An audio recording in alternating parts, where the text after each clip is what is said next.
Olá, espero que você esteja bem. E olha, até quinta-feira deve sair um novo decreto estadual com regras mais rígidas, porque o isolamento social, maneira mais eficaz de enfrentar a Covid-19, caiu de 70% para 37% em Goiás. O governo sinalizou que as cidades que não respeitaram a abertura do comércio aos poucos terão que cumprir regras mais duras. Só vão funcionar atividades essenciais como farmácias, hospitais, supermercados e indústrias de alimentos. A medida de escalonamento para evitar aglomeração no transporte público não teve resultados esperados. Em Goiânia, a adesão das empresas aos horários do escalonamento foi baixa, cerca de 22%. Por isso, o escalonamento do horário de abertura dos comércios não vai mais ser recomendação, mas sim determinação. As empresas que descumprirem o decreto de escalonamento de horário de abertura de estabelecimento, elas poderão ser notificadas, autuadas ou até mesmo interditadas pela Central de Fiscalização Covid-19.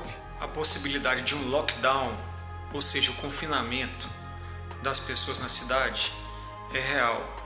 No entanto, eu acredito que se as pessoas colaborarem, se as empresas colaborarem e todos trabalharmos de forma coordenada, não será necessário chegar a esse ponto.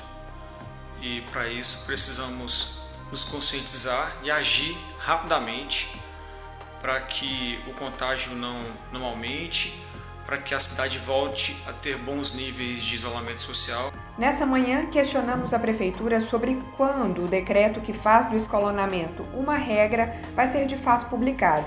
A assessoria informou que aguarda primeiro a decisão do Estado de decretar escalonamento. Entramos em contato com o governo estadual, que informou que o novo decreto deve sair nos próximos dias, mas que ainda não tem data exata. Pesquisadores da Fiocruz identificaram que a Covid-19 está chegando cada vez mais rápido às pequenas cidades do Brasil. Aqui no estado, essa tendência também é observada. Segundo a plataforma Covid Goiás, da UFG, o coronavírus já está em cerca de 80 municípios, principalmente nos que ficam perto de Brasília, Goiânia e ao longo de eixos rodoviários importantes, como a BR-153. Segundo os pesquisadores, o novo coronavírus chegou a praticamente todas as regiões de Goiás e nenhum município está protegido do risco de casos da doença. Infelizmente, os municípios pequenos estão sendo agora atingidos com a maior intensidade.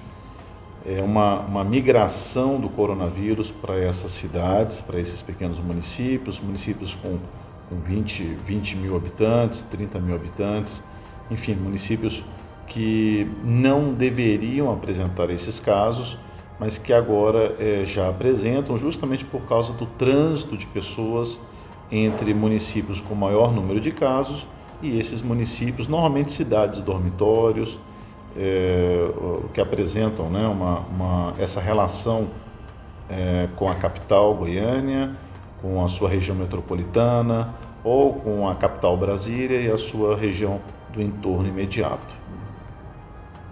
Nesses casos, a única forma agora de evitar um aumento, uma escalada dessa disseminação, desse contágio, é atendendo às orientações de isolamento social, quarentena e também as práticas já bastante difundidas de higiene pessoal, né, como lavar as mãos com água e sabão, uso de álcool em gel e uso de máscara facial.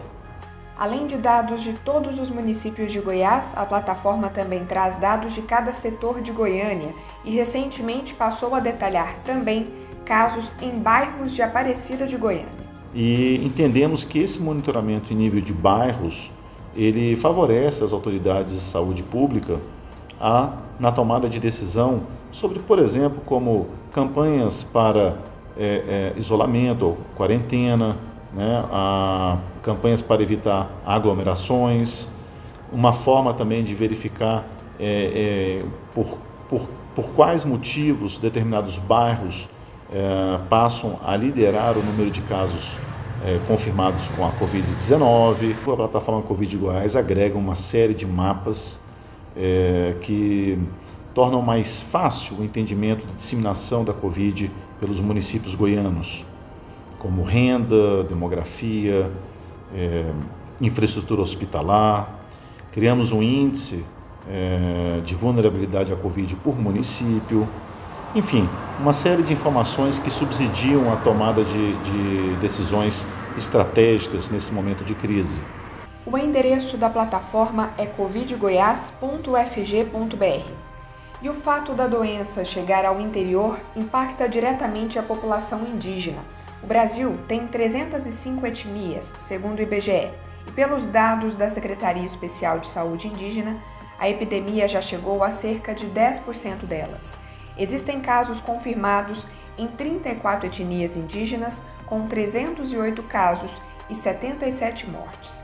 Outra preocupação que avança é o desmatamento na Amazônia, que aumentou 64% em abril. É lá que vive grande parte dos quase 900 mil indígenas do país. Bom, a questão do desmatamento, do garimpo ilegal, de invasão de madeireiros e outras questões, elas existem, né, em diversos territórios indígenas brasileiros desde antes da pandemia, né, desde antes dessa situação. Me parece que agora ela talvez se intensifique ainda mais, né? É um momento que fica todo mundo voltado, né, para sobrevivência mesmo, né, para se garantir a reprodução física e cultural das populações indígenas, né, para que as pessoas sobrevivam. E me parece que há aí um avanço em alguns territórios, né? A gente sabe que nos Yanomami a questão do garimpo é uma questão muito séria. A questão, né, de madeira no sul do Maranhão. Há aí uma relação, né, muito, eu penso, concreta e direta, né, entre o desmatamento, né, o modo predatório, como se lida com o meio ambiente, e aí questões, né, de equilíbrio mesmo do planeta, né, de mudanças climáticas que já vem afetando intensamente muitas comunidades, e agora a gente vê de avanço de uma epidemia, né? Então me parece que há uma relação bastante concreta nisso. A gente sabe que os territórios indígenas, isso se vê facilmente nos mapas, são locais de preservação, né, da natureza, do meio ambiente, né? Mas me parece que agora já é uma questão visível para todo mundo, né? Quem mora numa aldeia isolada ou quem vive numa grande cidade já está vendo que há um grande desequilíbrio no planeta Terra. Além da CESAI, Secretaria Especial de Saúde Indígena, organizações de articulação indígena também oferecem dados online sobre a pandemia. É o caso da Articulação dos Povos Indígenas do Brasil, da Coordenação das Organizações Indígenas da Amazônia Brasileira e do ISA, Instituto Socioambiental.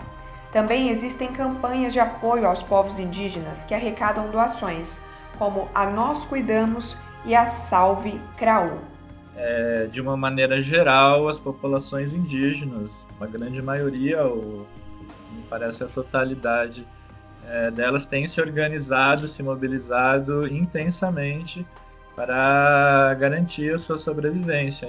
O governo estadual, em parceria com a UFG, lançou o Chatbot Vitória, uma inteligência artificial, um robô, que pode ser acessado pela internet e faz perguntas para identificar se alguém está ou não com sintomas da Covid e encaminha para um profissional de saúde os casos suspeitos. O principal objetivo é tentar diminuir aglomerações nas unidades de saúde. Ele recebe algumas respostas do cidadão, né? Então ele interage, o robô interage com o cidadão via página, e por meio dessas respostas de 4 perguntas, é possível identificar se existe algum grau de risco, se algum grau de realmente intenção ou mesmo probabilidade de ter o coronavírus. São perguntas iniciais de sintoma, né? Então são do tipo se tem febre, se tem tosse, o tipo da tosse, né? Se atrapalha ou não a atividade, falta de ar. Então são perguntas mais sintomáticas para identificar o grau de necessidade de atendimento humano. Então aí isso uma vez identificada essa necessidade, isso vai para o atendimento humano, que é feito por pessoas da Secretaria de Saúde do Estado. Então, são pessoas já cadastradas, já treinadas para esse atendimento, né? Tanto técnicos de enfermagem, enfermeiros e, no final, até médicos. O professor explicou que modelos de inteligência artificial têm cálculos de acurácia para evitar erros. A tecnologia também permite levantar dados sobre a Covid. Até o início dessa semana, quando a entrevista foi feita, o bot Vitória tinha em torno de 3.000 acessos, dos quais cerca de 400 foram encaminhados dentro da própria plataforma online para serem atendidos por profissionais de saúde. Ele é um exemplo de teletriagem com teleorientação, inclusive posterior a toda essa triagem, esse caminho que o cidadão faz dentro do Chat Vitória, ele fica registrado. Em alguns casos, você tem o telemonitoramento, que seria o pessoal da saúde ligando para esse paciente no dia D+1, D+2 e assim por diante, fazendo uma triagem contínua desse paciente pós a ligação. O bot Vitória está no site saude.go.gov.br/coronavírus e, já que está na internet, pode ser acessado de qualquer lugar do mundo. Esse é um dado importante também, porque isso mostra que a gente consegue, com tecnologia, dar escala e na qualidade do atendimento, né?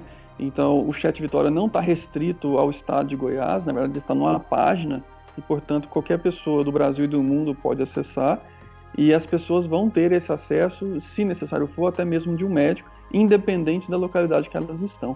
Isso deixa claro como a tecnologia consegue, com boa qualidade, dar escala de atendimento, escala de impacto, né, nessas pessoas que estão, mesmo em cidades bem distantes, por exemplo, de uma capital. Ontem foi o Dia Mundial da Enfermagem.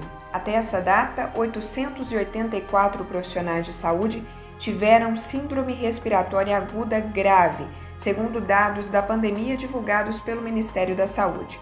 276 deles foram hospitalizados. Hoje, 12 de maio, comemora-se o Dia Internacional do Enfermeiro e também escolhido como o Dia Mundial da Enfermagem, juntamente com o bicentenário de Florence Nightingale, precursora da enfermagem moderna, nascida nesse dia e que estabelece cuidados à saúde humana baseados em evidência científica, criando assim a enfermagem moderna. Nesse sentido, a Organização Mundial de Saúde declara o ano de 2020 o Ano Internacional da Enfermagem e lança a campanha Nursing Now em prol da valorização da profissão, que coincidentemente acontece em meio à pandemia Covid-19, ganhando assim um destaque no fazer da profissão e torna-se imprescindível o trabalho dessa categoria no cuidado à manutenção da vida e à saúde humana. No Brasil, comemoramos a Semana de Enfermagem do dia 12 a 20 de maio, baseado em fatos históricos, pois Ana Nery, falecida no dia 20 de maio, desenvolveu cuidados de enfermagem na Guerra do Paraguai, melhorando assim as condições de saúde dos soldados. E nesse sentido, nós queremos cumprimentar todos os enfermeiros e equipe de enfermagem, declarando o nosso respeito, nossa coragem nos enfrentamentos do cotidiano da profissão, e muito honrada eu me sinto em ser enfermeira. A campanha UFG Solidária continua arrecadando doações para apoiar grupos mais vulneráveis nessa pandemia. Para contribuir, é só depositar ou transferir qualquer valor para o número da conta que aparece aqui na tela. E nessa semana, as lives do Cultura na UFG têm transmissão direta do Centro Cultural UFG, sempre às 8 da noite, no canal oficial da Universidade Federal de Goiás, no YouTube. Essas são as informações de hoje. Obrigada pela companhia. Fique em casa se puder e use máscara se precisar mesmo sair. Até a próxima.